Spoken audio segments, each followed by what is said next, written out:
Okay, very good. Well, welcome everyone to the Tuesday, November 17th, 2020 City Council meeting. We are convening a little bit early. Indicate for the record that all except for Council Member Diaz are present. And our first order of business on this evening's agenda is to go into a closed session for the purposes of three things: a public employment appointment per Government Code Section 54957 for the city manager. The second is for a conference with the labor negotiator, Government Code Section 54957.6. And that is myself and Vice Mayor Juan for the unrepresented employee city manager. And the third item is a conference with legal counsel on existing litigation per Government Code Section 54956.9D1. And that is Amon Poyar versus the City of Clayton, and that is in Contra Costa Superior Court, case number C20-02167. So we will now go into closed session, and we will be back here around 7 o'clock. Thank you all. We'll see you in the other meeting. All righty. And we are recording. Thank you. Good evening, everyone. I want to call the November 17th, 2020 City Council meeting to order. Indicate that we just came out of closed session and there was no reportable action taken during that closed session. So we will call this meeting to order. And Janet, would you please call the roll? Absolutely. Councilmember Catalano? Here. Councilmember Diaz? Present. Councilmember Wolf? I am here. Vice Mayor Juan? Here. And Mayor Pierce? I'm here.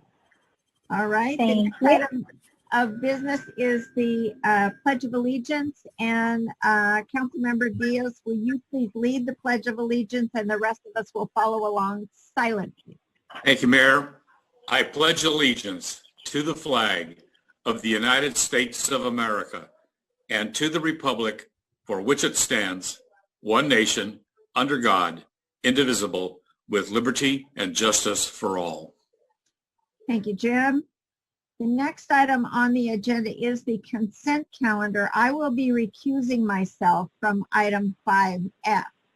So if I may have a motion on items 5A through 5H with the exception of 5F, unless there are questions or something else someone wants to pull.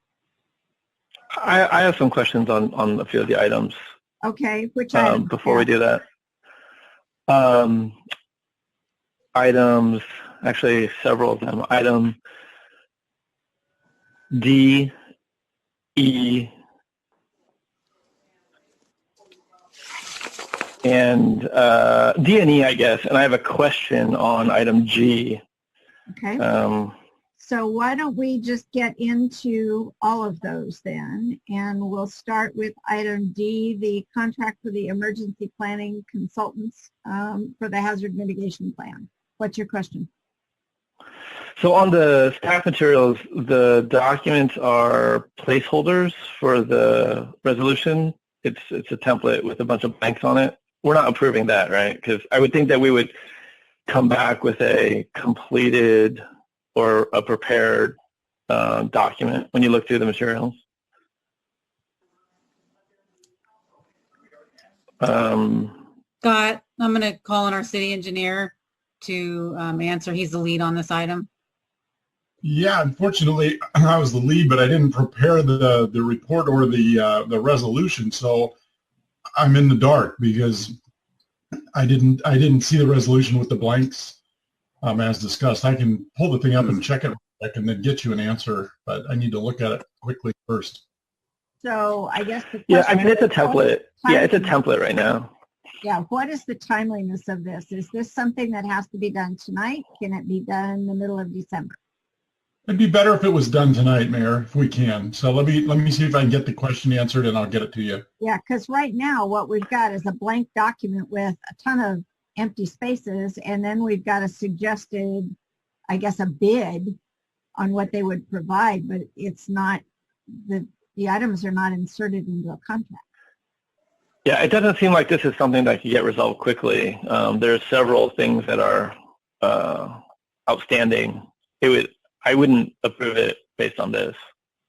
Yeah, I thought this was sort of a interim step. It seemed rather odd to me. So who prepared the contract then that's in the staff report? Well, there isn't a contract, actually. No. Maybe it's a template, but who put it in there then? Are you talking about, I'm sorry, I'm still trying to pull the thing up. Are we talking about a resolution or a contract? The contract. It's a template. Of the contract. That was prepared by the Community Development Director. That's the standard format that the City Attorney's Office has provided us, and that's what the blanks would be filled in by staff with the City Manager to execute it. Correct. I was under the Authorizing the impression. City Manager to execute this agreement with this vendor, and the contract has not been populated with all the information. That was just the standard template that the Community Development Director put in there. So let me make a suggestion here. I understand you'd like to get it done tonight. I am not going to approve a contract without the spaces filled in. So let me suggest that this goes on the December 1st agenda on a consent calendar at the very beginning of the meeting. You get the contract done, have everything filled in so that it's really clear who's doing what for how much in the terms of the contract. But would putting it on the consent calendar then answer, for instance, Jeff's questions, or? Well, my main question is why is it blank and what should go in all the blanks? Right. So I think that's fine. I'd just like to read the contract before we approve it. I agree. And then to the extent, I mean, just as a suggestion, that in one of the exhibits is the document provided by the vendor. It looks like it's a hard copy scan. I'm sure they could provide that in a PDF, so we could actually make it a little bit nicer, easier to read, and to make it text searchable. That would be helpful. All right, That was my question on that item. We'll plan to do that. Okay.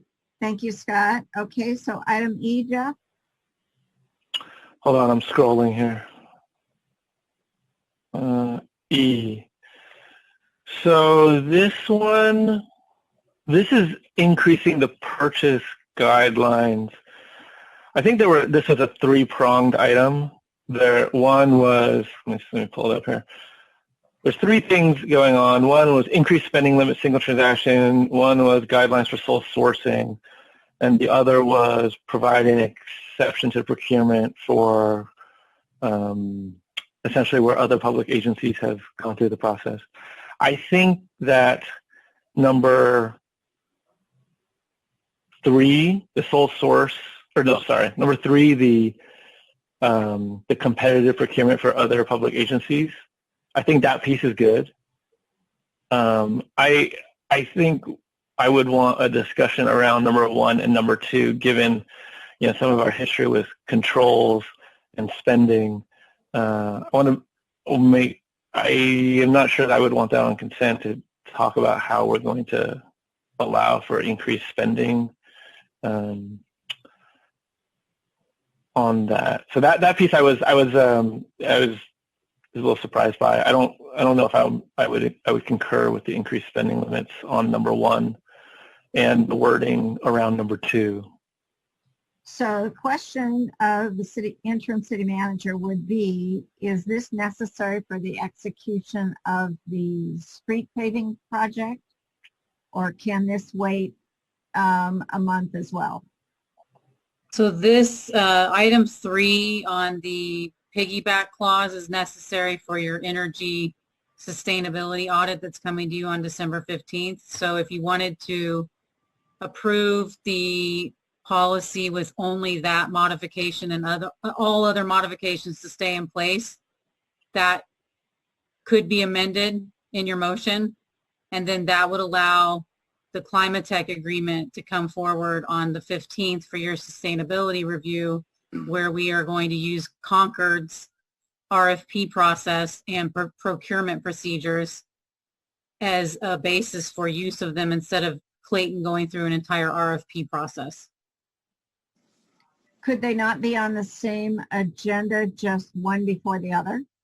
They could. Would that I mean, help for me, us? I thought, I thought the number 3 item was good.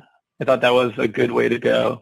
The language and some of the limits on the other items, I would want to modify. But the number 3 item I thought was fine. Actually, I thought it was a creative idea. I like that idea just in general. So I'd be good with separating them and saying, let's do number 3 now and talk about the spending going forward. Everybody else okay with that? Everybody else understand that? Yep. Okay. Followed what we're trying to do here. Yeah, actually, we've been trying to get it so that we can collaborate with other agencies for some time on some of these things, particularly the street paving and some of the other things, so we can have multiple cities going together and getting better prices. So this is... Yeah, that piece is really good. It's very creative. Really good. And we're the first ones in the county to finally put it in place. I've only been badgering about it for 10 years. So, I guess it's good to get that done before I go out the door. It's the speed of government. Come on. Yep. Okay. So, so Jeff, I'm going to charge you with making the motion on these items, and you will make that amendment for that item when you state your motion. Sure. Okay. So you had a question on G. Yeah, I mean, G was just, our investment returns were less than 1/4 of what we were expecting. So I guess, we'll probably take that up in the mid-year budget review to see what impact that could have. I was just making sure that I read that right, that our investment returns were 23%-ish of what our expectation was at this point in time. Some agencies are worse than that right now. It's dismal. All right. So. All right. Well, that was the question. I just want to make sure I understood that correctly. No, if I may. Paul, you want to answer that? 23%. Your sound is not working very well. Okay, can you hear me better? I'm sorry.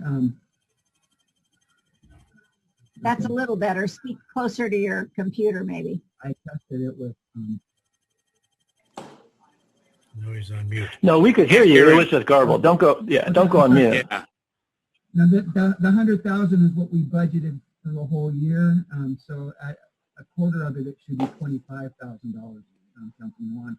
And so we're only $3,000 under what we budgeted. Oh, okay. Yeah, I that wasn't clear when I read it. So okay. And for those who did not hear, Paul said that we budgeted $100,000 in investment income, and 1/4 is $25,000, and that's only $2,000 less. Or we got 23, and it's $2,000 less than 1/4. Is that right? Yes. You sound like you're on the other side of the football field, Paul. Yeah, he does. He's out in the middle of that courtyard. Yeah. And it's raining. Okay, did that answer your question, Jeff? Yeah, I think the wording of the discussion item then in the investment report can be clarified, because I think maybe Julie, you read it the same way I did. I'm not sure. Yeah, I did at the beginning. Yeah, because I'm reading it again, and I struggle to see that. But if we're saying that we're just 3,000 short of forecast, then that's fine. Okay. Okay. I can fix that. All right. Get a quarter to date where we stand. Okay, that was it. We're going to have to work on Paul's microphone for the next meeting. Okay, so Janet, did we have any public comment? I don't see if we have any hands raised. But do we need any motions or anything on consent? Well, we will in a minute. Let's see if we got any public comment. Mayor Pierce, I did not receive any public comment on any of the consent calendar items. Oh, okay. And I see no hands raised for that. So, And yes, I'd like to make a comment yes, Jim. on item 5H, and I'm obviously in favor of that. That's the 21 schedule for the concerts in the Grove. And hopefully that we will have everything cleared up by then and at least be able to do something. That will be a good first step. That will be a first good step in getting our community back together again, because we've been separated far too long. Thank you. Are you resolving to have Tone Pony play all year long, or Am I what? are you resolving to have Tone Pony play all year long, or Yeah, I don't think they're in existence anymore. they're are they not?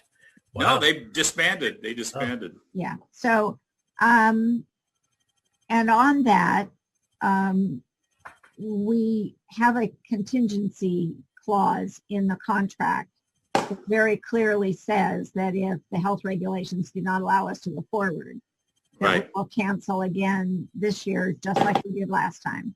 Right. And we've got all but one of the bands from last year have already contracted that they will be back. So that's pretty cool. They're hoping for it too, but don't hold your breath. All right. So, all right, with that, Jeff, would you go ahead and make the motion with the amendment for 5E and for all but 5F? Sure. How do I say that? So I move approval of the consent calendar for all items excluding 5F and with not including, or sorry, excluding 5F, excluding 5D, and with a modification on 5E to only include item number 3 of 5E. I'll second. Okay, everybody got that? No, I'm completely confused. I won't make Janet read it back. That wouldn't be nice. No. All right. So It's being recorded. all in favor, please indicate so when Janet calls on you. Councilmember Catalano, Aye. Councilmember Diaz, Yes. Councilmember Wolf, Yes. Vice Mayor Juan, Aye. and Mayor Pierce. Yes. And at Thank this you. point, I will turn 5F over to you, Jeff, and I will recuse myself until we get to item 6. Sure. So item 5F is also on the consent calendar. Is there any question on this item? If not, then I would move approval of 5F. Second. Awesome. All right, that's a motion and a second. Janet, if you would call the roll. Absolutely. Councilmember Catalano, Aye. Councilmember Diaz, Yes. Councilmember Wolf, Yes. Vice Mayor Juan. Aye. Thank you.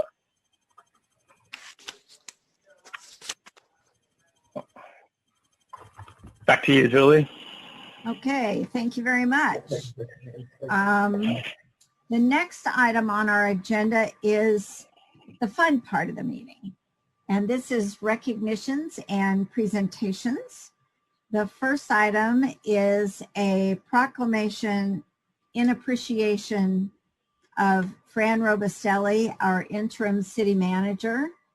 As some of you who have read ahead on this agenda will know, Fran has been filling in for us as an interim city manager, and we will be later in this agenda taking action to hire a permanent city manager. So I really want to express our appreciation to Fran for everything she has done while she's been here with us. So, whereas the City of Clayton would like to express our sincere gratitude to Frances Robustelli for her term as interim city manager while we work to fill the position full-time.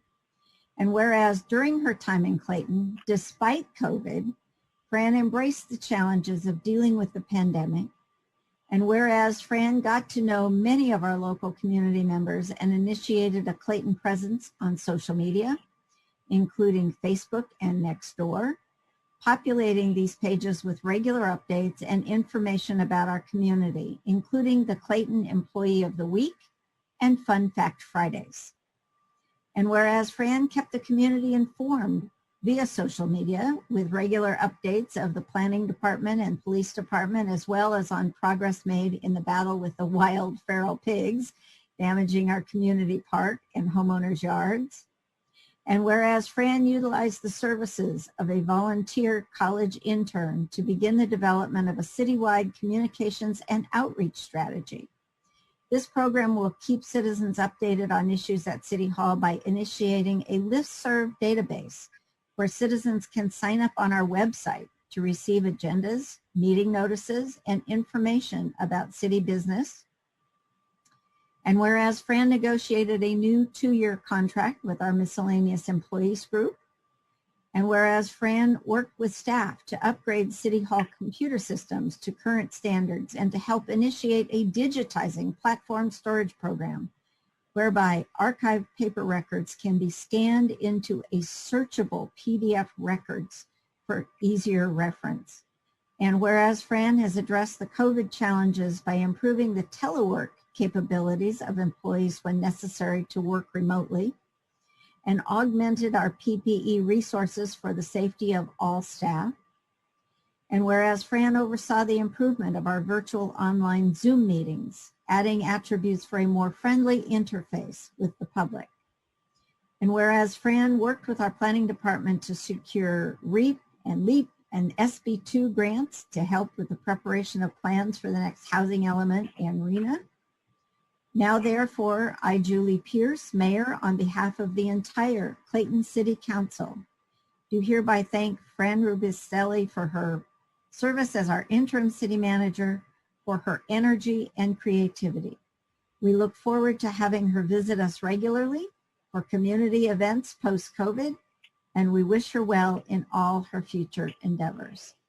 And I just want to say personally, Fran, I really appreciate how you jumped in with both feet to work on the issues that were challenging us. And you just sent us a memo, I think it was earlier today, saying that since the county has gone to purple, we're going back to telework. And thank goodness we're ready for that. And you helped get us there and got us updated on our software and things that have been needing to be done for some time. So I really appreciate that. And while you didn't solve the feral pigs problem yet, we're still working on that. And we all look forward to some of those things getting resolved. But we really do appreciate your time here with Clayton, and we wish you all the best going forward and in any future endeavors. And I'll save you a place once the concerts are started up again, and you can pop over the hill and come enjoy the concert in the Grove.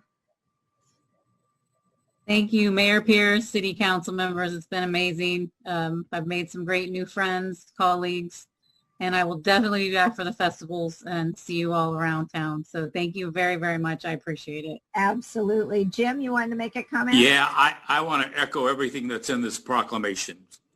Fran was up to the task to take over as our city manager, but she had a bigger challenge out there that she will have to let everybody know about on her own time and way. But the recipient of all of her expertise and services are going to do very well when she lands over in her new location. She's up to a bigger challenge. She's going to make it happen, and we definitely appreciated what she did and her contributions to the city of Clayton. I personally grew to really appreciate her skill set over time, and I'm very disappointed that she decided to go other places, but she's up to it and she'll do a very good job. Thank you, Fran. Okay. I'd like to amend the proclamation to say, whereas Fran was fun to talk to on Mondays. We all had our assigned time slots. So thank you, Fran. And she's not gone yet. She's still got a couple weeks, 4 weeks left. So, and with Thanksgiving week off, that's good for everybody too. All right. So our next proclamation is one of 3 that I presented at the Clayton Historical Society's annual meeting last week. And these are proclamations honoring some folks who have done a tremendous amount for the city, particularly for the Historic Society. And I'm going to bore you all with a bit of a history lesson about some of these folks so that you actually get to know some of the folks that have made Clayton what it is today. And the first one of these is honoring Robert Bob Hoyer. Whereas Bob Hoyer was Clayton's first mayor, who will celebrate his 100th birthday in March of 2021, and is still an active member of our wonderful community. And whereas the Bay Area native of Oakland, Bob went to the University of Nevada in Reno, where he earned a degree as a mining engineer. After serving in the U.S. Army during World War II in the Philippines, Bob returned to Reno to finish his degree, where he met his wife, Eldora, after she returned home from serving as a Navy flight instructor stationed in Florida during the war. And whereas Bob had a varied and interesting career working for the Natomas Mining Company in Battle Mountain, Nevada, as mining declined after the war, Bob and Eldora moved back to the Bay Area, where Bob worked for Dow Chemical in Pittsburgh. And after his father's death, Bob returned to the family business in Oakland. He later worked for the East Bay Regional Park District as a construction inspector, a very varied career. And whereas in 1956, the Hoyers purchased a lovely lot on the hill, built their home in Clayton, and became leaders in the drive to incorporate Clayton as a city. Bob became Clayton's very first mayor in March of 1964, serving on the council until 1980. He was mayor from 64 through 67, and again 70 and 71. And whereas that early city council set the recreational landscape for the Clayton we enjoy today, when they hired David Wittig, a professional land planner, to lay out the citywide trail system along the creeks, long before the houses were built, creating our highly regarded trail system. Wittig also created the current layout for Dana Hills, preserving the greenbelt, which was not part of the original plans for the project. And whereas Bob and Eldora were part of the committee to create the Clayton Historical Society, chartered in 1976, and after securing a $26,000 grant from the county in 76, the historic Joel Clayton and Pape houses were moved from their respective locations on the Keller Ranch and Oak Street and joined as one building on the current location on Main Street, creating the current museum. Bob served as president of the Clayton Historical Society Board and with Dick Ellis on the Historic Marker Committee, raising money to place the many monuments to Clayton history that you enjoy around our town. Whereas always active, Bob has continued to serve on Clayton committees, including the Grove Park Blue Ribbon Task Force to design the park, the Keller Ranch Master Plan Committee, and many others. Bob and his family donated the flagpoles at City Hall, the Grove Park, and the museum. And now, therefore, I, Julie Pierce, Mayor, on behalf of the City Council and the Clayton community, do hereby thank Bob Hoyer for being an inspiring leader and keeper of history, for being active in making Clayton the wonderful community we enjoy today, and congratulate him on receiving the title President Emeritus and being bestowed with the Clayton Historical Society Stewardship Award at the Clayton Historical Society annual meeting on November 12th, 2020. Right alongside Bob for most of those things was Dick Ellis. And whereas Dick Ellis has always been an ardent believer in the role of photography as an educational tool and a way to bridge the past with the present, some years ago, he led a gaggle of elementary school children throughout downtown Clayton, telling them about its history and holding up giant photographs of buildings as they appeared in the past. And whereas Dick was born in San Francisco, attended St. Mary's College on a full football scholarship, earned a master's degree in industrial and technical arts, and was a Marine from 51 to 54. And whereas Dick, his wife Mary Lou, and their 5 children moved to Clayton in 1961 when a friend asked Dick to join him as a teacher at the newly built Clayton Valley High School, where he planned the curriculum for the Department of Graphic Arts, Photography, and Mechanical Drawing, and taught for almost 30 years. During that period, he also found time to work for the county and the state of California, coordinating new educational frameworks. And whereas the book Clayton Small But Proud was the product of a Clayton Valley High School summer project spearheaded by Dick that involved 100 students and 5 teachers from different departments within the high school, providing a written history illustrated with photographs that was used as a device to garner support for Clayton's 1964 incorporation, its bid to be its own city and not just another part of Concord. And whereas $4 from each booklet sold was put into a fund to establish an entity dedicated to preserving the city's history. And in the 1970s, Dick and other city residents drew up a constitution to create the Clayton Historical Society, where Dick served for over 20 years on the board and several terms as president, at the same time assembling numerous binders with historical pictures and information.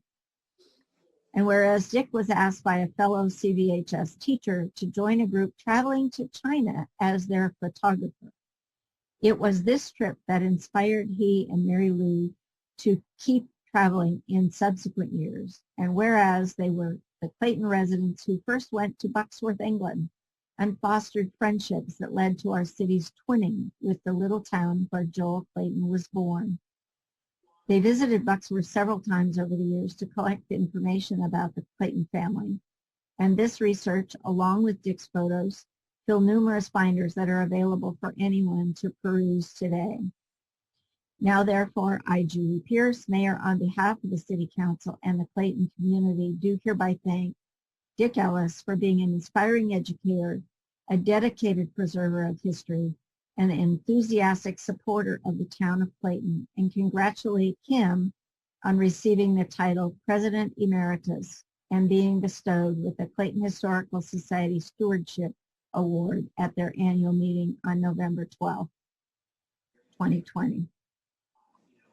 Those 2 men did a tremendous amount. It really is awesome what they have done in preserving, being part of and preserving the history of our little town. And the 3rd award that was given out last week at the annual meeting was in honor of our dear, dear friend, Rory Richmond, who passed away in August. And this one was very hard to write, and I hope I can read it all the way through. So, in honor of Rory Richmond, whereas Rory Richmond may not have been someone that many Claytonians had heard of, but he was the very best of Clayton. And whereas Rory and Becky haven't lived in Clayton as long as some of the old-timers, what they lacked in duration, Rory made up for in energy for the community. Rory jumped into Clayton with both feet. He joined the CBCA, volunteering on committee after committee, the Clayton Valley Garden Club, and the Historical Society, and got to know everyone he could. And whereas when the time was right, Rory took on the challenge of expanding the Clayton Barbecue Cook-Off from the small annual event held at the Clayton Club into a full-blown CBCA-sponsored citywide festival. Barbecue became Rory's passion, so much so that he spent his own time and money to attend various Kansas City Barbecue Society events around the country and got to know the KCBS management. And whereas the Clayton Barbecue Cook-Off became an official KCBS sanctioned event, drawing thousands of barbecue lovers from all over Northern California, pitmasters from all over the West Coast traveled to Clayton to try to impress the KCBS judges for bragging rights, prizes, and valuable championship points.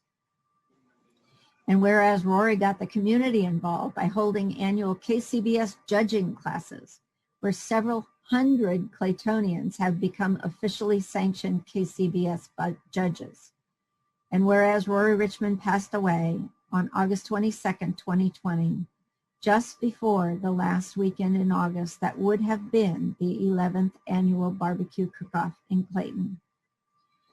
And whereas Rory earned a degree in geology at UC Riverside, but preferred his long career in the produce industry.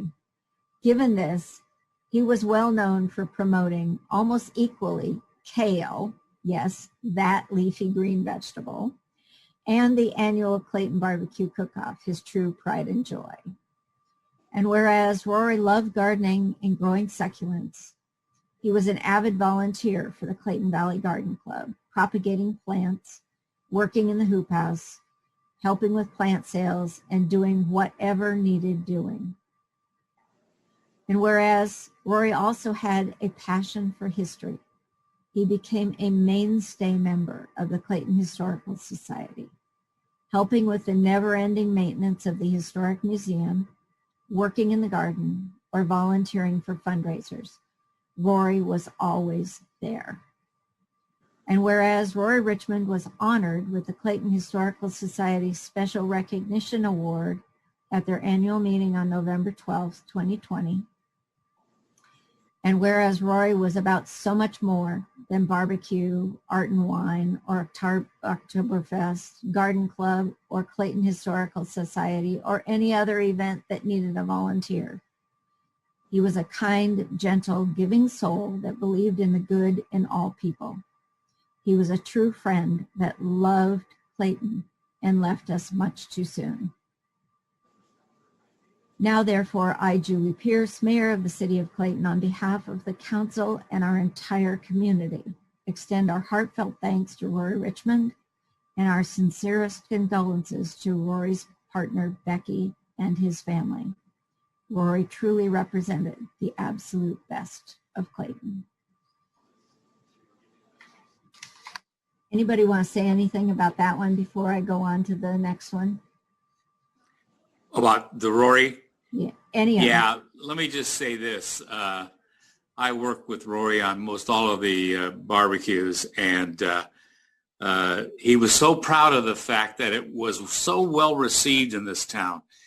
Started out with just a few hundred people, and I know that as it progressed over time, it actually drew more than 8,000 people to come to Clayton. So much so, we had to use tickers or checkers at the gate so we could keep tabs on how many people were coming in here, and he was so proud of that. The one thing that always struck me is, beside his hard work, was always that perennial smile he had on his face as he bounced around, making sure every detail was taken care of at that barbecue. That barbecue, in my mind, is Rory. Thank you. Can I just jump on, piggyback on that? I agree with everything that Jim said. And I think that people that knew Rory, maybe you just didn't realize that he was incredibly shy. I mean, he did not want the spotlight, no matter what. I mean, no matter how hard he worked, he just wanted to be in the background. And it's just something that I terribly admire. And I miss him every day. I think we all do. Tuya?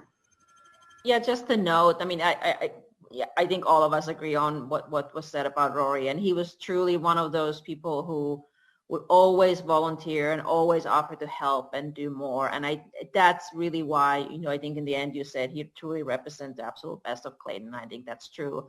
But I really appreciated you actually having read all three proclamations, because I think as we sort of sit here today, with sort of a very tiny part of Clayton today, and we often forget how many people have done so much for this community, years of volunteering, years of work, and we may not remember them at this very moment, but I think it's important to remember your history and appreciate your history. And the only reason why we're here today is because so many people have done so much.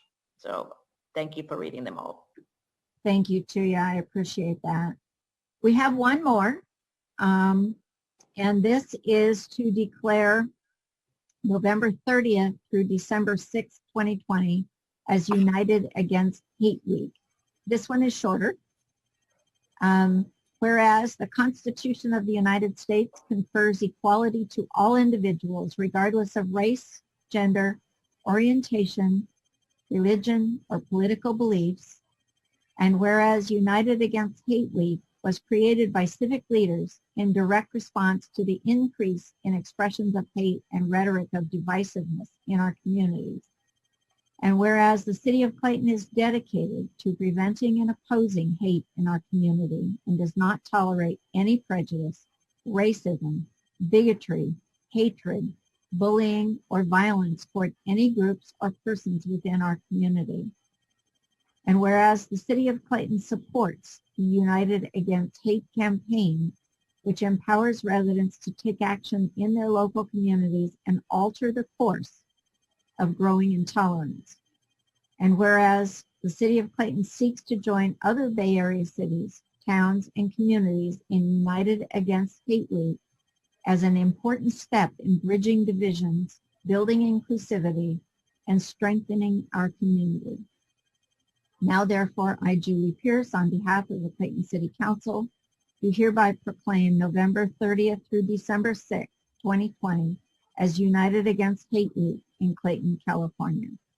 And I want to thank Tuya for reminding us that this was the week that this was coming up. With all of the craziness of COVID and that sort of thing, we sort of lose track of time. So thank you, Tuya, for bringing that back to our attention so we can do that.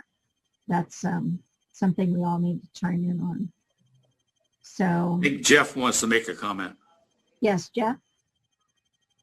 Yeah, I think this mirrors the language that we used in the prior year, and I think it's great. I did neglect to point out in the prior year, so I wanted to make sure that we did it this year. The first sentence, or the first whereas, sorry, I don't think that that's accurate. And if it's not, either I think that needs to be modified or it needs to be stricken. Just the first whereas, because I don't believe that the Constitution confers anything. It says all people are created equal, so I think that is encompassing all of those traits that were listed there. Anyway, we will. Well, that's the DOI actually. The Constitution doesn't say that. The Declaration says that, but here, when you take this in context with the fact that we have inalienable rights. I mean, if the Constitution confers a right, then it can take it away. I don't think that's accurate. I think these rights are inalienable, and the Constitution recognizes these things but does not grant them.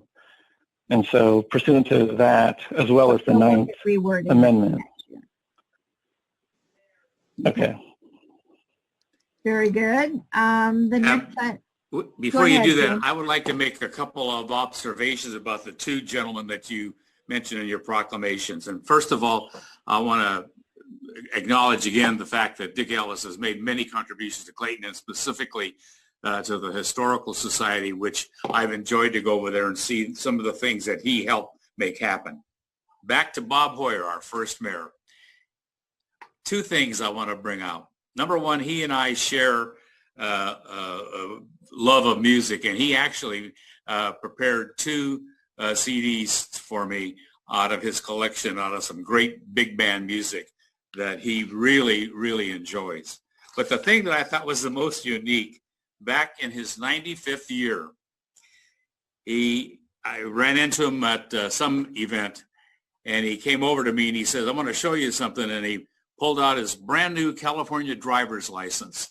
And he says, look at this, Jim. He says, they've actually given me the driver's license so I can go and drive until I'm 100. Well, by God, Bob, you're going to make it next year, and I hope they extend it again beyond that. Still driving that giant Cadillac, too. Yeah, that big Cadillac. Don't get in the way of it. That's exactly right. Okay, any other comments on any of those? All right, then we will go on to reports. We have a report from the Planning Commission on the meeting of October 27th. Do we have a Planning Commissioner here, or Matthew, are you? Oh, AJ is here. Very good. And there we go. Good evening, council members. And thank you, Julie, for that touching memorial on Rory.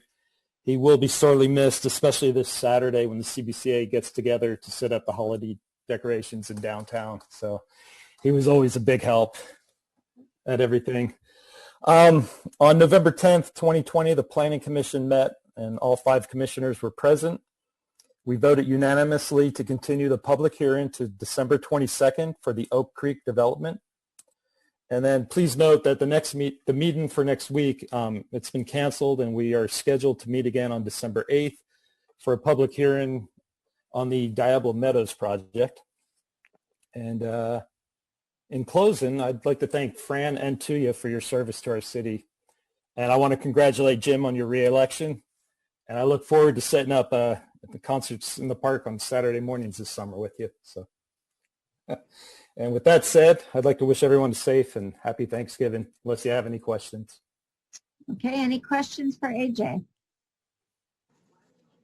Okay, very good. Okay, take care. Thanks, AJ. Okay, there was no Trails and Landscaping Committee. City manager and staff reports.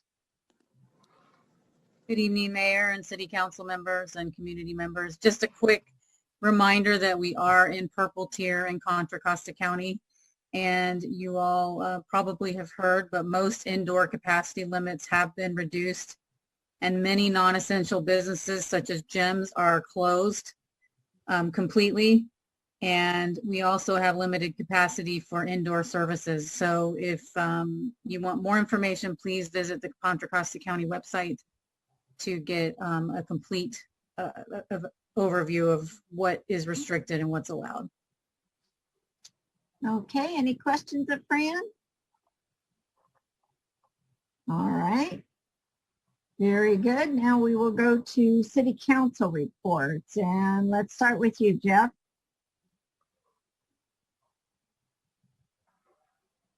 All right. Sorry. Yeah. When was the last time we met? It's like a month, right? Yeah. On the 3rd. No, we didn't meet on the 3rd. We met in October. Oh, that's right. It has been a month. Huh. Yeah, I mean, I think, we've had several closed sessions over the time that to deal with a number of issues going on. So there's been a lot of that I can't really talk about. And then, mostly a lot of communication with residents and staff. I did attend one meeting of local electeds. That's a group forming in regard to respond to some of the RENA stuff. I was asked to join and just listen in on what was going on and some avenues that they were attempting to pursue. So hopefully there'll be more information regarding that. I think that they have some, down in Southern California, they are further along in their process. So the group is trying to see how that plays out a little bit. But I think there was information presented regarding the total RENA for the state and the overall numbers and some conflicts with how they were calculated. So I look forward to hearing more about that, just to kind of understand it first. And then I'm sure that, in the future there'll be some action that, that I would bring to see if we want to participate. So that and a lot of phone calls and emails. Okay. CW? Aside from the normal calls and emails and meetings with Fran, several meetings with Fran, I also attended the Mayor's Conference, the Cal Matters Mayor's Conference from across the state. A lot of interesting information in that Mayor's Conference with regard to state mandates and property concerns, arena numbers, COVID. That was really quite informative. I also attended, of course, our closed sessions, and I met with the captain of the neighborhood watch of part of Peacock Creek. Let's see what else. I met with a Peacock Creek resident regarding some of the landscape maintenance, and I think he may be on the call tonight, so I think he may be speaking. Let's see what else. Last night we had the safety ad hoc safety committee meeting, and regarding Key Lock and Keller Ridge and the traffic problems and the hit and run up there. And we had some really good ideas with as far as traffic calming and mitigating some of the circumstances up there that they're dealing with on a daily basis. Councilmember Catalano and I were on that along with our chief. And right now the chief and the staff are researching some of the ideas, fleshing out some of those ideas, what to do. Some really engaged residents in that meeting, and that was I love that format where you can actually have a give and take. You don't have time limits, and people just are really passionate about what they're talking about, and that's great to listen to. And we're going to reach out now to the cul-de-sac up there at the top of the overlook, or what they call the view, and find out what they will accept and what they won't accept as far as mitigating circumstances up there.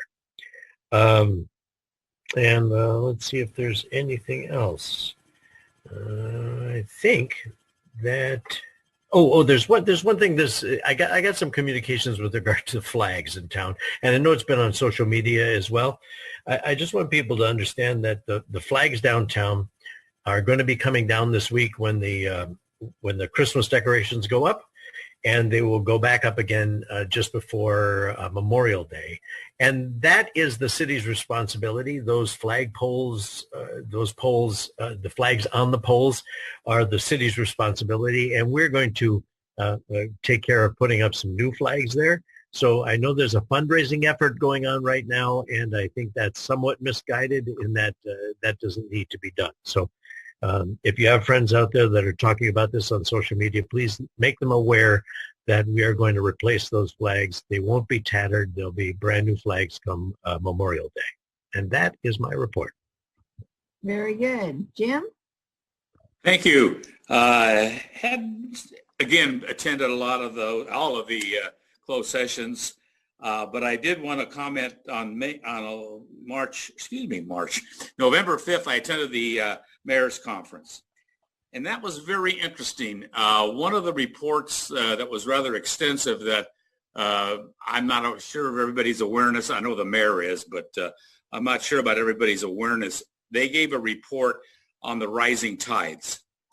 And this is something that we as a community and the Bay Area at large are going to have to take some action. In fact, the one thing that was pointed out that I thought was very striking, and even Mayor Rob Schroeder from Martinez commented on that, if they don't take action, there's a high likelihood that downtown Martinez could be underwater in the not too distant future. So I know Martinez, this group, and others throughout the community are addressing that.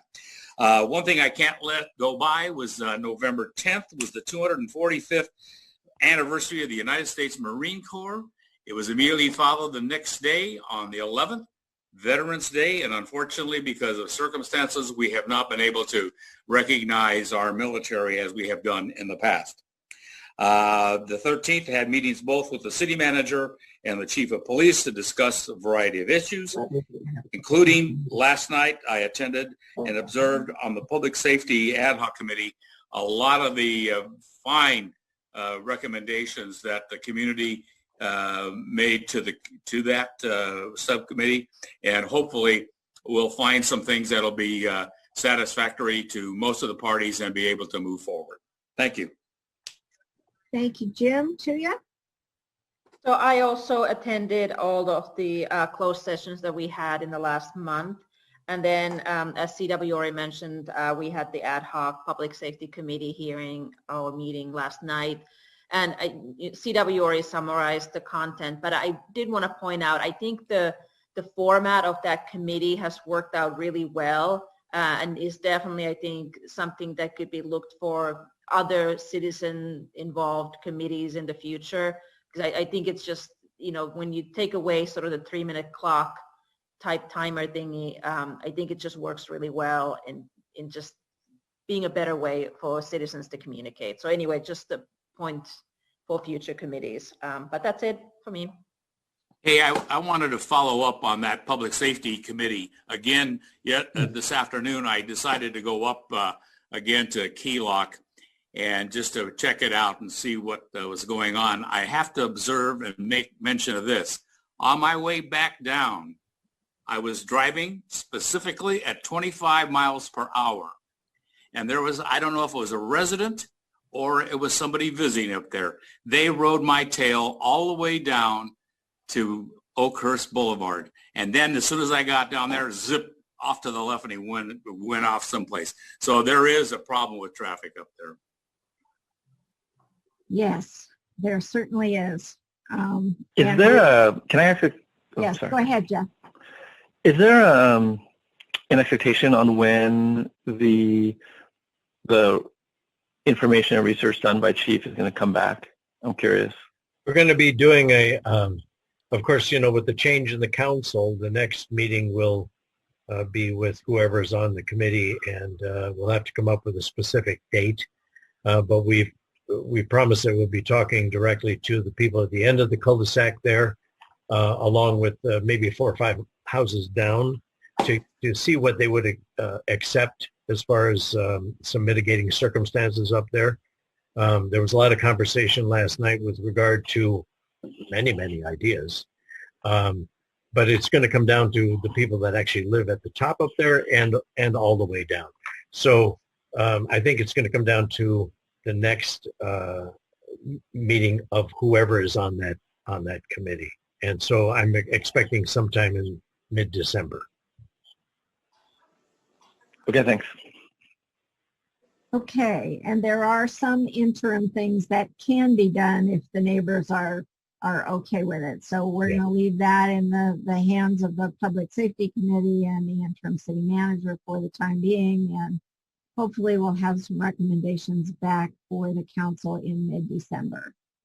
But unfortunately, this is not the only area in town where we have speeding. There are a lot of areas around town that have speeding. Fortunately, none of them have resulted so far in serious injury as this one did. But and Julie, what I will say is last night we did talk about the fact that the residents that are concerned up there were not, it wasn't just the residents from that area that were on the call or on the meeting. There were people from all over, and what the people are talking about last night is going to affect the entire city. It will. It's going to give us some license and some idea of what it is that we can do to better this problem. And there is a problem. I live on Peacock Creek. I know there is a problem in Dana Hills, Peacock Creek, Keller Ridge, everywhere. And these people are going to really make a difference. And that's why Tuya is right. The format is great because there's a lot of give and take. Yeah, it was a good meeting. I listened in last night, and I was glad to hear the constructive discussion. That was a good format. And it's sad that it took that hit and run to get attention, but it is going to lead to something lasting. Right.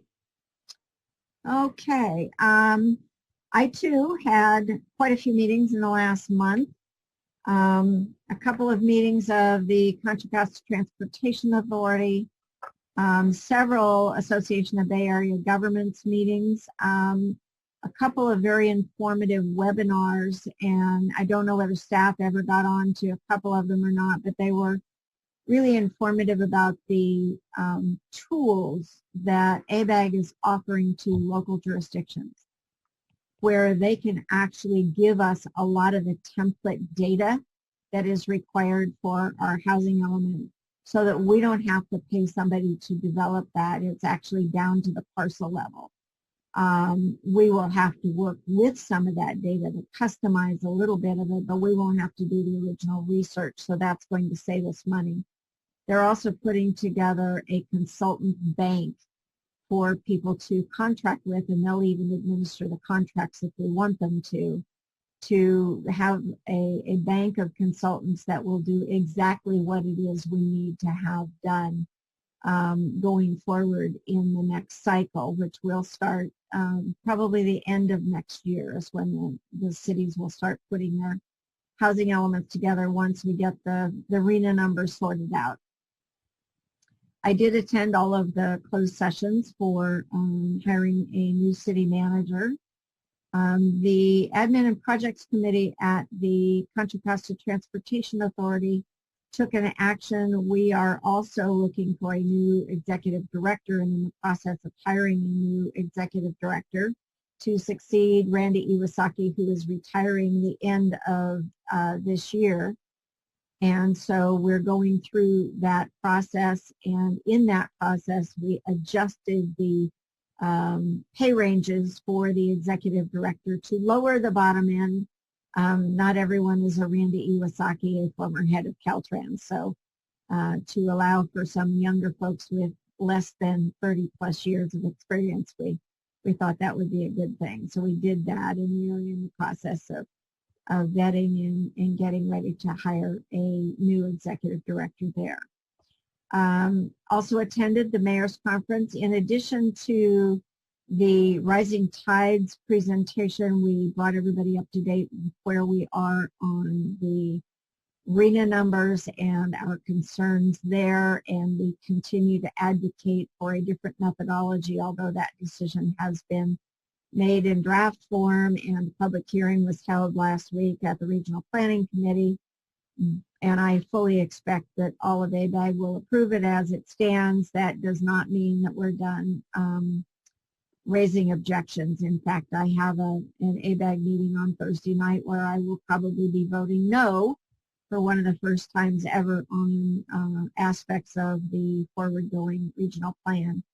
Interestingly enough, today I had a meeting with the Bay Area Council Economic Institute, where I have been representing ABAG for many years, and the Bay Area Council has grave concerns about some aspects of Plan Bay Area as well, particularly the most recently announced mandate to telework at least 60% of the folks for some of our major companies, and that's a grave concern for the downtowns where many of these companies are located, not because they couldn't do it, but because their downtowns are built around having that population of people working there and supporting the local businesses. So it is a concern to see how we rebound and how we meet all the various challenges. There are quite a few of the businesses in the Bay Area who are equally concerned about the climate impacts,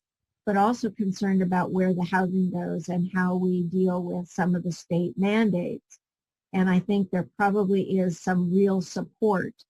As a retiring member, I made myself rather outrageously vocal about my concerns about some of these things, and kicked off a whole piece of conversation at that meeting today, when many of those folks actually agree with us.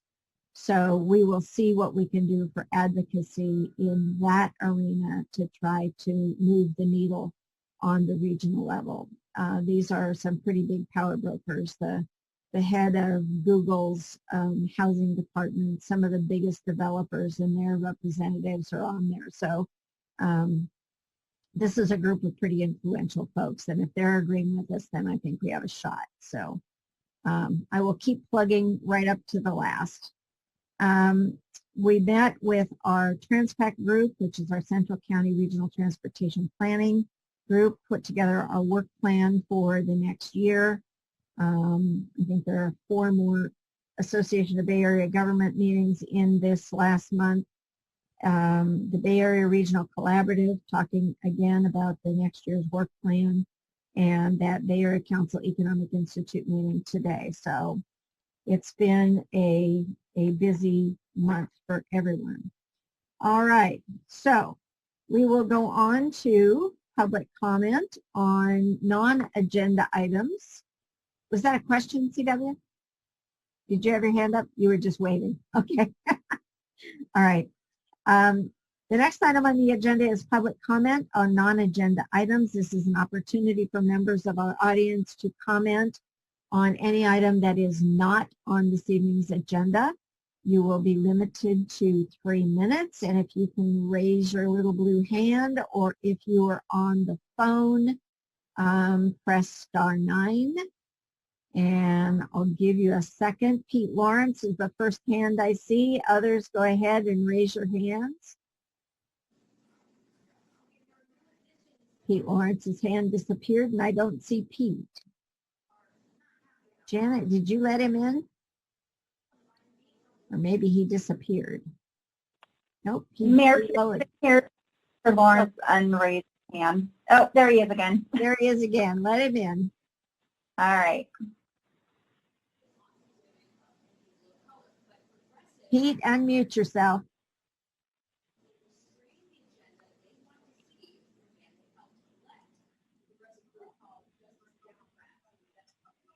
You're muted, Pete.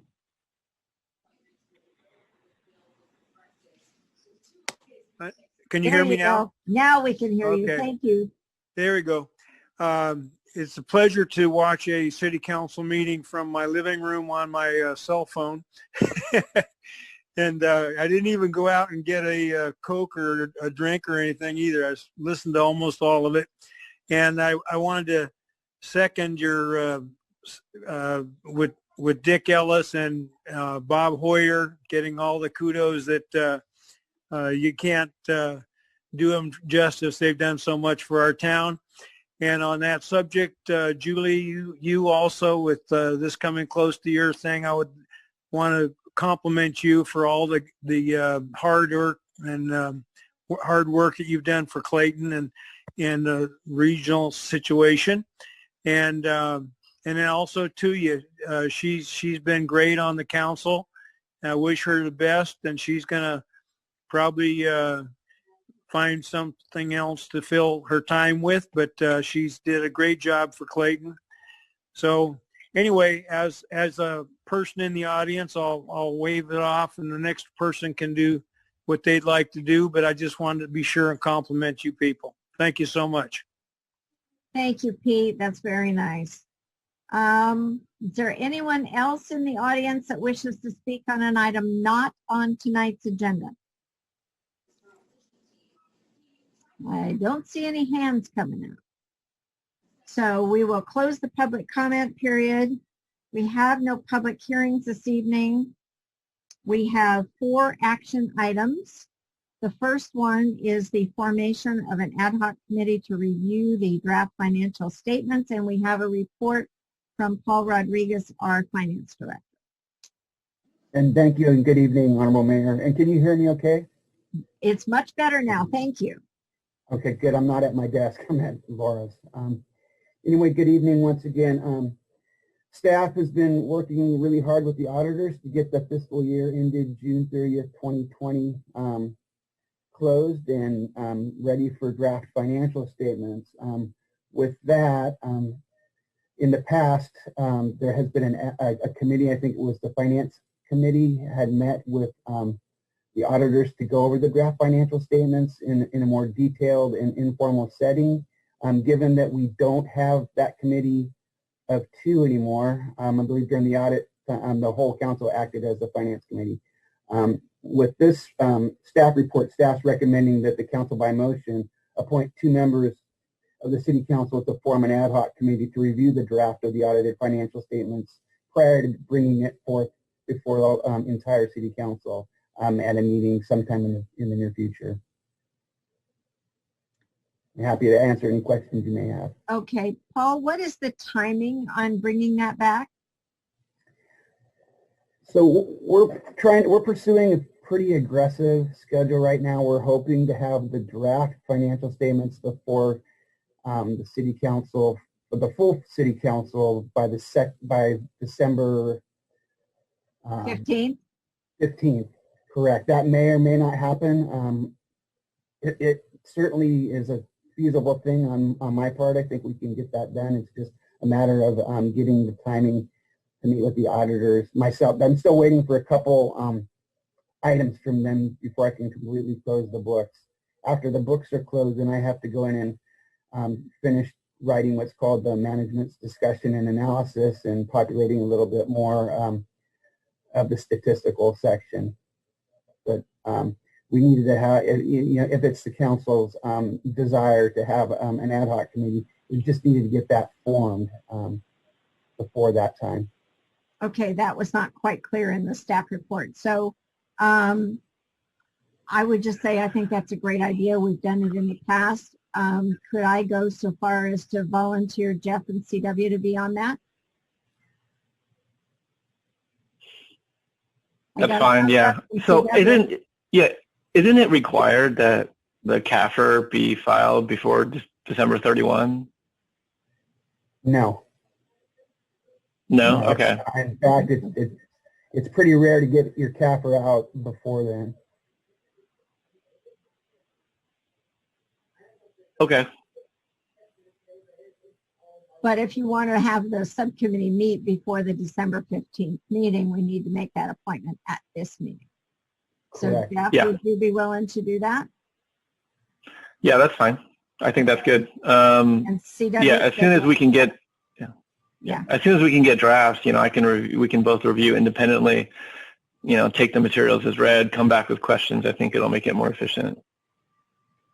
Sure. Okay. So somebody want to make a motion and include those appointments, or I can do that? Any other comments? Do we have any public comment on this, Janet? Mayor Pierce, there was no public comment on this item. Look at her background. That's awesome. Sorry. There we go. I think it's good. And it worked this time. So Tuya has a comment. Oh, yeah, just one recommendation. Given that the item does need to come back to the full council for an actual decision, and given that if it's going to come back on December 15th, that's when you'll have 2 new council members sitting in who'll be looking at the stuff for the first time. So I would recommend staff, maybe you can provide some of the materials to the 2 new council members early so that they have more than 3 days to look at it as well. Absolutely. well, and That's a good idea. The CAFR is only like 120 pages, so right. it's fine. So perhaps sometime between December 1st and the meeting on December 15th, Paul, you can sit down with the 2 new members and go through it with them and brief them separately from the subcommittee as part of as part of their orientation to some of the things that they need to be able to be up to speed on. And I know both of them are pretty sharp in finance, so I don't think that'll be a heavy lift, but municipal finance is different from any other kind of finance. So, okay. So I will move that. If someone will second it. I'll second. Okay. With that, then, Janet, would you please call the roll? Councilmember Catalano. Aye. Councilmember Diaz. Yes. Councilmember Wolf. Yes. Vice Mayor Juan. Aye. Mayor Pierce. Yes. Thank you.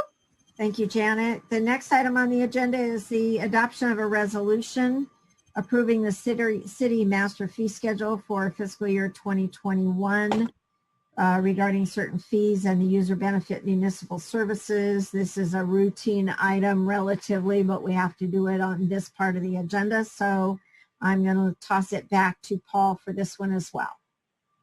Thank you, Mayor Pierce. Again, staff's recommendation is the City Council adopt the resolution amending the existing fee schedule for certain user benefit, regulatory, and rental fees for the fiscal year ended June 30th, 2021.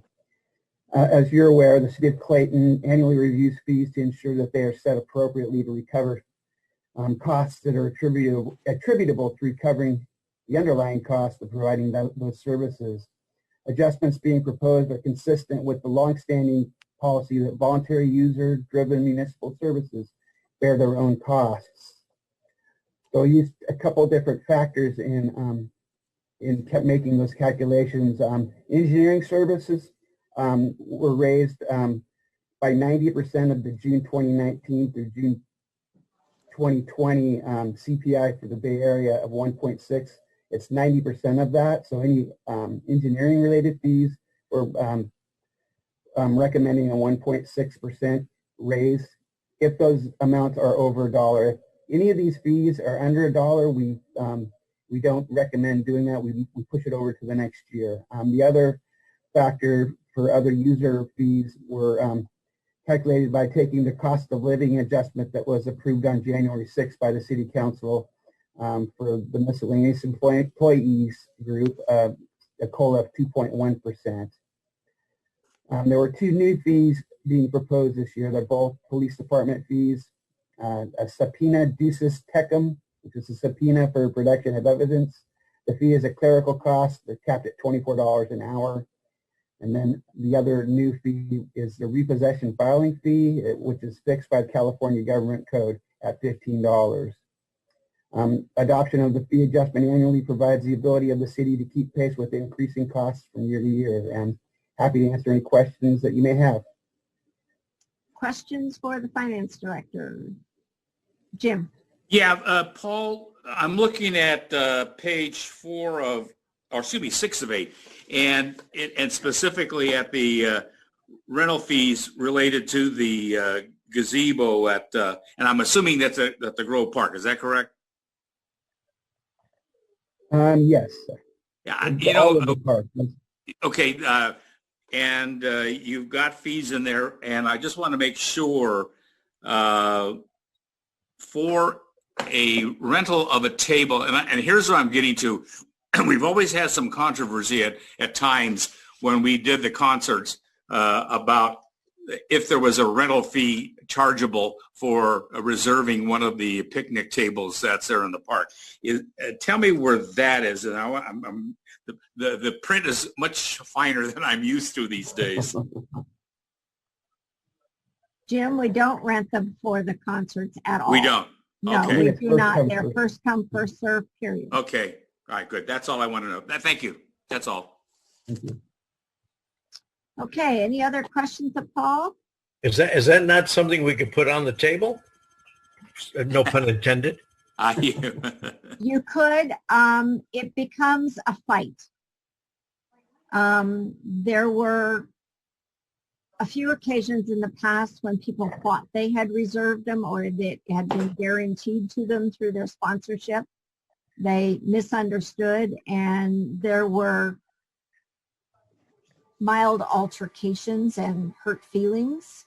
And so I think we finally educated everyone at the concerts that if you want a table, you get there early and you occupy it all day.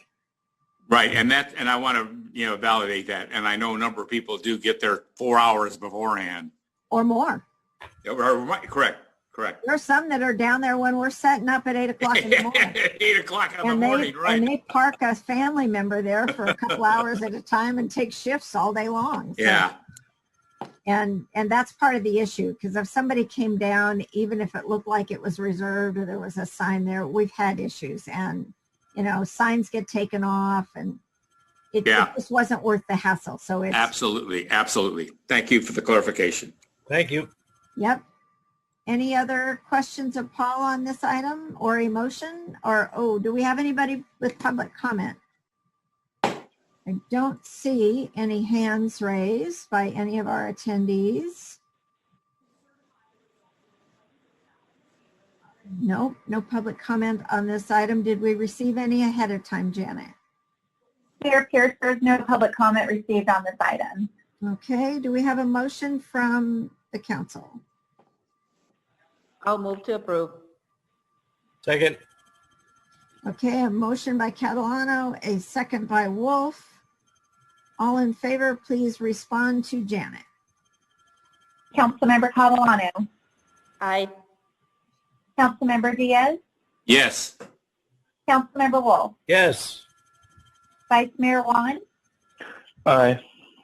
And Mayor Pierce. Yes. Thank you. So the next item on the agenda is the consideration of adopting a resolution establishing a City of Clayton Legislative Policy Committee. And this is something we started pretty close to a year ago, I think, Jeff. And we have a report from the assistant to the city manager. Laura? There you go. Yep. Sorry about that. We had to change chairs here.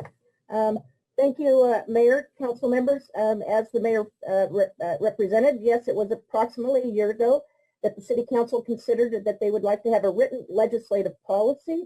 You established an ad hoc committee composed of currently Mayor Pierce and Vice Mayor Wan, and they had met and looked at some examples from other cities and put together the draft that's attached to the resolution as Exhibit A for your consideration and discussion this evening. This is a policy, so it doesn't get into the specific pieces of legislation, but the committee did have a chance to go through 3 areas they thought was important to include in a policy: the overall philosophy, the method, more of a process type information, and then a third section called legislative priorities. And the purpose of that would be that annually, or more frequently as may be needed as things change in Sacramento or at the federal level, but mostly related to Sacramento, is that a program of priorities would be brought forward to the city council annually, typically after the legislative season has started, so the council gets to know what all is being proposed up in Sacramento and can take a look and determine what they would want to weigh in on, what type of topical areas. And so the committee also presented a sample of what a legislative and annual legislative program might look like, and that's just attached as attachment 3, just for kind of to get the feel for how that might look when it comes before the council on an annual basis. So this is going to turn it back over to the committee members if they'd like to add anything, and for your discussion and your action here this evening. You want to add anything, Jeff? No, I think that summed it up. It doesn't, I just want to clarify, this doesn't actually set those priorities. I think this policy would essentially call for setting the priorities on an annual basis. And then, so the sample is great. And then we would, the council would revisit what those priorities are and each year, and we'd probably take that as a regular thing. And then, go from there. And I think it kind of pushes us in the right direction to really advocate on behalf of the city's interests. So I'm glad to see it come back. I am too. Most of our agencies do this sometime in January, early February, if not before, so that we set up our policies, and then as legislation starts to populate in the first couple of months of the year, we're able to start responding and interacting with the folks in Sacramento as they get into their shenanigans up there. So making the sausage? Yeah, or worse. Sometimes it's pretty stinky stuff. Looks like sausage. Yeah, exactly. So anyway, I think it's a great idea. It was something we talked about at the time. And does anybody have any amendments or concerns about that?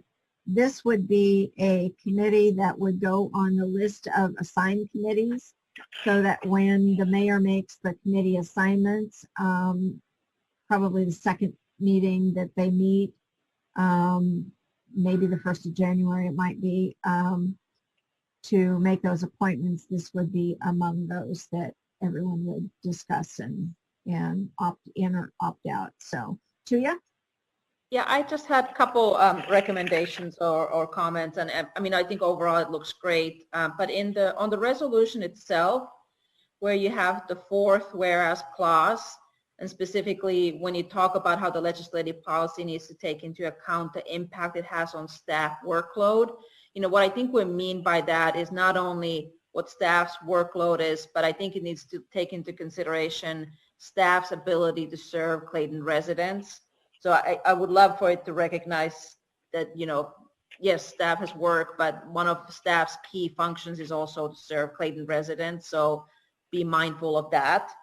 And then on the policy document itself that was attached as Exhibit A, I think it's under the method, you know, when we talk about, you know, how this comes about.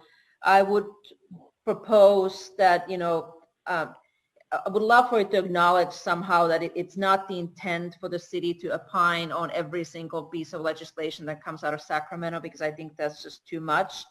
And I would also love for it to acknowledge that it's essentially the intent of this policy to advocate on matters that are of importance to Clayton residents and Clayton, and you know, for the position papers to be used only if and when they can be constructive and effective in such an advocacy. Because I think, you know, that there's a little bit of false impression sometimes that just because you write a letter to Sacramento, that's actually going to be effective.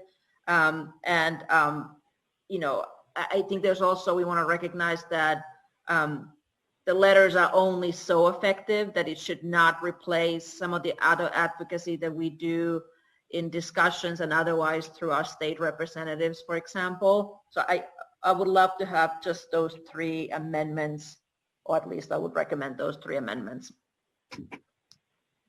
I think that's a good point. I don't want us to think that just because we send a letter, we've done everything we need to do, because personal contact with our legislators that represent us is really important. Okay, any other comments? Okay, Janet, do we have any public comment? I don't see any hands raised on this item. Mayor Pierce, I did not receive any public comment items for this particular, and I don't see any. Right. Okay. And if I can, Mayor, I just want to clarify Councilmember Catalano's comments. I got the part about the staff workload in the resolution, and that was a broad term meant to cover not only for the community, but the number of staffing people we have in the organization. So I appreciate that clarification. But were your other comments directed at Exhibit A, those 3 other items? Yes, and I think it would go under the method. So just add, for example, that it's not the intent of the city to opine on every single piece of legislation. And then I would also add something to the effect of, it's not the intent of this policy to advocate on matters. It is the intent of this policy to advocate on matters of importance to Clayton, and the position papers should be used only if and when they can be constructive and effective in such an advocacy. Thank you for the clarification. Okay. Do we have a motion? I'll move does it need to be amended? Because I'll move approval. I think we gave the direction for the amendment. Yeah. Okay. I move approval. I'll second. Okay. And that motion and second is including the Councilmember Catalano's amendments. Yes. Okay. Okay, Janet, would you please call the roll? Sure. Member Catalano? Aye. Councilmember Diaz? Yes. Councilmember Wolf? Yes. Vice Mayor Juan? Aye. And Mayor Pierce? Yes. Thank you. All righty. So, the next item on our agenda, and the final item on our agenda, is to hire a new city manager. And we have a guest, and Janet, if you would let Raina Schwartz in, please. And we'll bring her in and introduce her to you, but we will first deal with the action on our agenda, which is to authorize the mayor to execute the city manager employment agreement with our hopefully new city manager, Raina Schwartz. And do we have any public comment on this? I do not see anybody with their hand raised at this time. We have a lot of people in our audience and they're very quiet tonight. Keep looking over there thinking I'm missing a little blue hand, but I don't see anybody with their hands raised. So any concerns or issues with this, or do I have a motion from the council? Motion I'll move to approve. Okay, I'll second that. Okay, Catalano moves and Wolf seconds. All in favor, please say aye. To Janet. Wait, so we went through that really fast. This is the motion to approve the item, essentially. Yeah. All right. All right. Okay. Skipping to the end. Let's do it. Okay, Councilmember Catalano, Aye. Councilmember Diaz, Yes. Councilmember Wolf, May the Schwartz be with you. Yes. Vice. Not appropriate, dude. You had to do it once. You got to do it once. Wait a minute. Not, You just you know, found you're out gonna he's have many. inappropriate. You're gonna have many opportunity to do that. Just So. once. Just once. He's Not always been appropriate. inappropriate. Okay. Janet, go ahead and continue.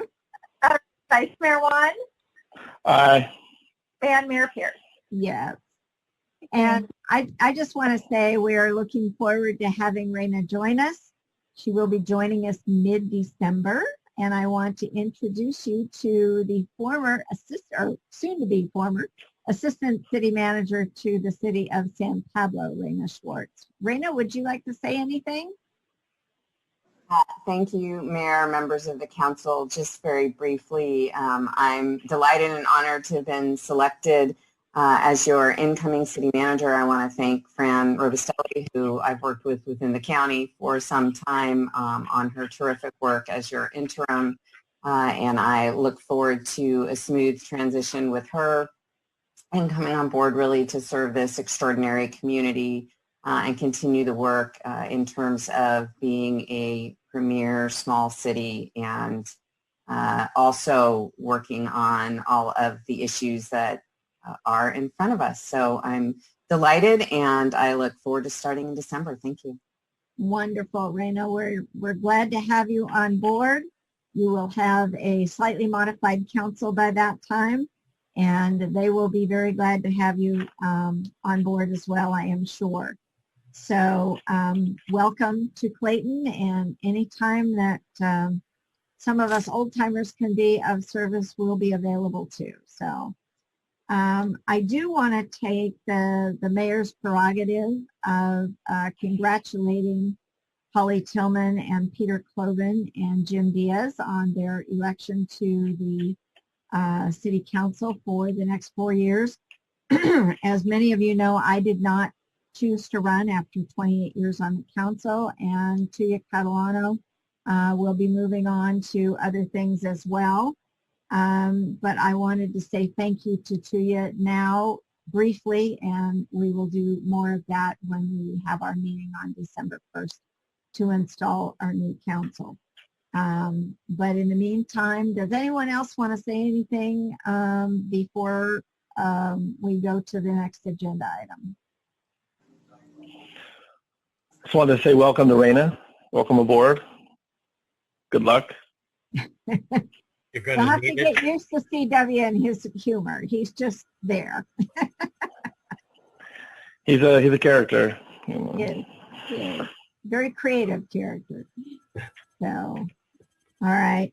So the next item on the agenda is council items. This is limited to council requests and directives for future meetings, and the next meeting is largely ceremonial, so it would be for the December 15th meeting or after that.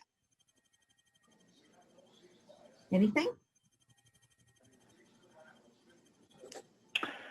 Can we clarify that the December 1st meeting, the certified results is going to come like that day or the day before, and then that's the day that the new electeds are going to come in? Is that confirmed, essentially? That's the plan. The elections office has told us we will have it by the end of November, yes. All right. But it actually could go further if they needed to, right? If they needed to, they don't expect to need to. Right. So they're pretty on top of it. The mail ballot and the drop-off boxes and stuff like that, they got a tremendous number of the ballots in directly really fast. And we had, what, an 89% turnout? I mean, that's really phenomenal.